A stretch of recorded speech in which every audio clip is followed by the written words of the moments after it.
नमस्कार, good morning मित्रों। मैं मॉर्निंग वॉक कर रहा हूँ। मॉर्निंग वॉक बहुत ज़रूरी है, स्वास्थ्य के लिए व्यायाम हो, मॉर्निंग वॉक बहुत ज़रूरी है, फिजिकल एक्सरसाइज बहुत ज़रूरी है। लेकिन इसके साथ साथ आपको समाज में बने रहना है, तो देखना होगा कि हमारे नेताओं की गतिविधियाँ क्या हैं, ये किस तरफ बैठते हैं, क्या कर रहे हैं। तो जिस तरह से मोदी सबका साथ सबका विकास का एजेंडा लेके आगे बढ़े, बहुत अच्छा लगा। हम एकजुट हो रहे थे, आपस में वैमनस्य दूर हो रही थी, हम भाईचारा निभा रहे थे। लेकिन ये मोदी जी के उनके सोच में तब्दीली आ चुकी है। तब्दीली उसी दिन शुरू हो गई थी जब उन्होंने कहा कि जातिगत जनगणना होना चाहिए, होगा। अब उन्होंने जो एक बिल आया, जिसमें नाम तो दिया गया समानता के बिल, उसमें समानता ज़्यादा असमानता थी। उस बिल के माध्यम से दलित और पिछड़ों को ये अधिकार दिया गया था, किसी स्वर्ण जाति के जनरल कैटेगरी के बच्चों को अब फंसा देंगे और जनरल कैटेगरी का बच्चा अपने आप निर्दोष साबित करने के लिए कोई प्लेटफॉर्म नहीं पाएगा।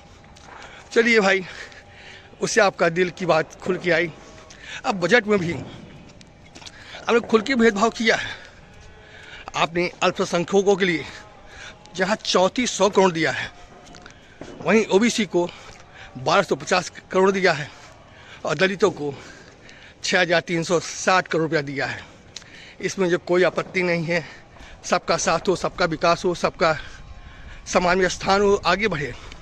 लेकिन पूछना ये है, क्या जनरल कैटेगरी के बच्चे, जनरल कैटेगरी के लोग देश के नागरिक नहीं और नागरिक हैं, तो उनके बजट में आपने क्या दिया? जीरो दिया, शून्य दिया। माननीय मोदी जी अब उसी तरह शासन कर रहे हैं जिस तरह से नेहरू गांधी ने 1947 में शासन किया और देश का विभाजन किया। और जिस तरह से सरदार वल्लभ भाई पटेल की भूमिका थी, आज हमारे योगी जी की भूमिका है। इसलिए जनता को योगी को समझना होगा और नरेंद्र मोदी अमित शाह की चाल को समझना होगा।